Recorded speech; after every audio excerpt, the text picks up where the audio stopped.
72%। तो जो VTR आता है डिस्ट्रिक्ट का औसत 57.5% आ रहा है। बट इसके साथ अभी का मैं अब ये बताऊँ, अभी अपडेट हो रहा है, मैं फिर से रिपीट कर रहा हूँ कि अभी अपडेट हो रहा है और अभी जो है 58.5% डिस्ट्रिक्ट का चल रहा है एवरेज। नालंदा में लोकतंत्र का महापर्व, 68 प्रत्याशियों की किस्मत ईवीएम में बंद, करीब 58.5% मतदान। आप देख रहे हैं संपदिया आपका। प्रणय राज की रिपोर्टिंग नालंदा बिहार से। कृपया चैनल को सब्सक्राइब फॉलो कीजिए। नालंदा जिले में गुरुवार को शांतिपूर्ण माहौल में मतदान संपन्न हो गया। पूरे जिले के 7 विधानसभा क्षेत्रों में मतदाताओं ने बढ़ चढ़कर हिस्सा लिया। अब 68 प्रत्याशियों की किस्मत ईवीएम में कैद हो चुकी है, जिसका फैसला 14 नवंबर को मतगणना के दौरान होगा। डीएम कुंदन कुमार और एसपी भारत सोनी ने संयुक्त प्रेस वार्ता में बताया कि जिले में भयमुक्त व निष्पक्ष वातावरण में मतदान संपन्न हुआ। किसी भी बूथ से अप्रिय घटना की सूचना नहीं है।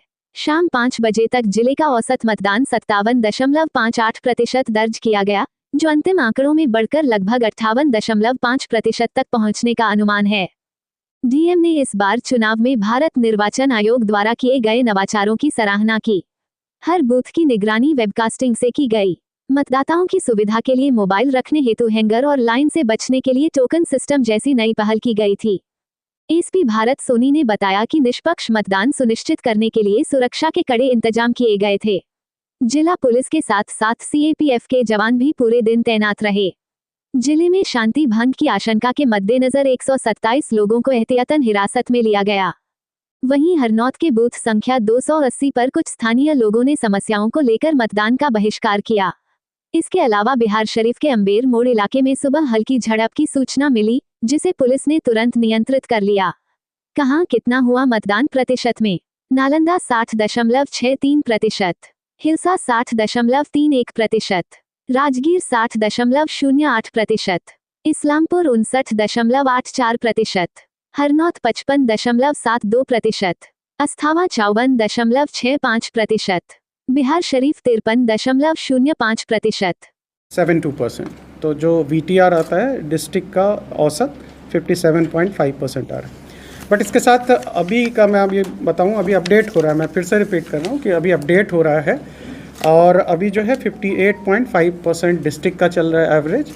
और ये अपडेट हो जाएगा तो फिर हम लोग आपको बताएंगे, क्योंकि क्लोज ऑफ पोल के बाद जब सभी प्रिजाइडिंग ऑफिसर्स उसको ऐप पे अपडेट करेंगे तो वो सिंक होने के बाद हम लोग को पूरा फिगर पता चल पाएगा। जैसा कि आप लोग जानते हैं कि बहुत सारे नई चीज़ें, इनोवेटिव चीज़ें भारत निर्वाचन आयोग के द्वारा की गई थी। आप लोगों ने फील्ड में देखा होगा, जिसका बहुत ही सुखद परिणाम रहे हैं।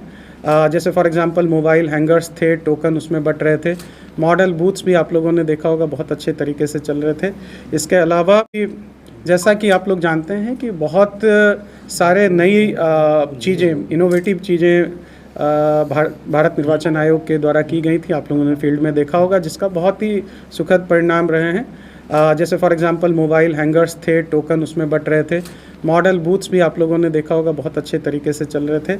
इसके अलावा 100% वेबकास्टिंग थी। हर एक बूथ जो है वो मॉनिटर था और 100% वेबकास्टिंग चल रही थी। और जो ये VTR वगैरह आप देख रहे हैं, या जो इन्फॉर्मेशन है कि प्रिजाइडिंग ऑफिसर्स वहाँ पहुँचे, मॉक पोल हो गया, पोल शुरू हुआ, ये सभी जो है प्रिजाइडिंग ऑफिसर ऐप जो था, ऐप के माध्यम से ही पॉपुलेट हो रहा था। तो ये सब बहुत ही बेहतरीन पहल थे और इसके कारण जो है बहुत सुगम तरीके से चीज़ें हो पाई हैं। और आप लोगों के सहयोग से देखा होगा आप लोगों ने दिन भर की बहुत ही शांतिपूर्ण तरीके से सभी लोग अपने मताधिकार का प्रयोग किए हैं। और अब जब फाइनल फिगर इसका आ जाएगा तो वो भी हम लोग आपको कम्युनिकेट कर देंगे। नालंदा कॉलेज में जैसा आप लोग को पता है अभी रिसीविंग होगी, वहाँ भी पूरी, हम लोग वहीं से अभी आ रहे हैं, वहाँ भी पूरी अच्छी तरीके से व्यवस्था बनाई गई है और वहाँ पे भी रिसीविंग की सारी कार्रवाई अब शुरू हो जाएगी। आप कुछ पूछ रहे थे? बूथ बहिष्कार भी हुए सर। एक जगह हरनौत में 280 नंबर बूथ है, वहाँ पे इस तरह की शिकायत आई थी और वहाँ पे लोगों को सभी ऑफिसर्स भी गए थे समझाने के लिए और वहाँ पे बात वगैरह हो रही थी, तो उस जगह ही ऐसा है। और अदरवाइज एक दो जगह और थी, बट लोगों ने फिर वोट किया है। बहुत कोई सारे issue सर नहीं है। मतदाता जो गए थे मतदान देने के लिए उनको काफी में सर नहीं, ऐसी कोई सूचना यहाँ पे नहीं आई थी। बहुत सारे हम लोगों से सभी कॉल्स आए हैं तरह तरह के, और हम लोगों ने उसको सुनते हुए उसको एड्रेस किया है हर जगह, कुछ भी अगर कहीं कोई समस्या रही है तो। सर मतदान के दौरान गिरफ्तारी भी हुई है। देखिए, प्रिवेंटिव डिटेन हम लोगों ने किए हैं। अभी तक जो मेरे पास 5 बजे तक का फिगर था, 127 लोगों को हमने ज़िला में, पूरे ज़िला में जो है उनको हमने प्रिवेंटिव जो है डिटेंशन किया है।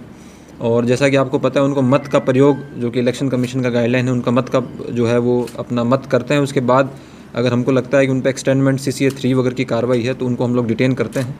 और उसके बाद जैसे ही मतदान की प्रक्रिया पूरी ख़त्म हो जाती है, तो अब अगर कोई उन पर आपराधिक इतिहास तरीके का पेंडिंग रहता है तो वो फिर फॉरवर्ड किए जाते हैं जेल में। अगर किसी प्रकार का आपराधिक इतिहास या वारंट पेंडिंग नहीं रहता है तो फिर उनको जो है PR बॉन्ड पर रिलीज़ किया जाता है। सर, अम्बेर मोड़ पे झड़प होने की बात आई थी, सुबह में गिरफ्तारी भी हुई थी। देखिए, अम्बेर मोड़ में जो एक FST की टीम थी, उसके द्वारा जो है कुछ सूचना मिली थी, और उसके बाद में जो है सेक्टर जो FST मजिस्ट्रेट, उसके द्वारा एक जो इलेक्शन जो वायलेशन को लेकर FIR दर्ज हुई है। और उसके बाद जो 41A का नोटिस है वो दिया गया है सभी लोगों को, क्योंकि बेलेबल जो है वो ऑफेंस होता है, इलेक्ट्रल ऑफेंस जो होता है। उसके बाद भी वो उसकी तथ्यात्मक जांच जो है वो की जाएगी, क्योंकि आप सभी को पता है कि पूरी दिन जो है आज सभी लोग इसी इलेक्शन पूरे प्रोसेस में व्यस्त थे। लेकिन बाकी और कहीं भी किसी प्रकार की और कहीं समस्या नहीं जो है उस तरीके की सूचना मिली है। और हमारी टीम अभी भी सक्रिय है, पूरा बूथ पे घूम रही है जब तक कि सभी जगह हमको पॉजिटिव फीडबैक ना मिल जाए। और हमारे कंट्रोल रूम भी पूरी तरह से एक्टिव है। पुलिस कंट्रोल रूम भी जो है वायरलेस के माध्यम से सभी थाना स्तर से, सेक्टर स्तर से जो है सूचना इन्फॉर्मेशन ले रहा है। और कहीं कृपया चैनल को सब्सक्राइब फॉलो कीजिए।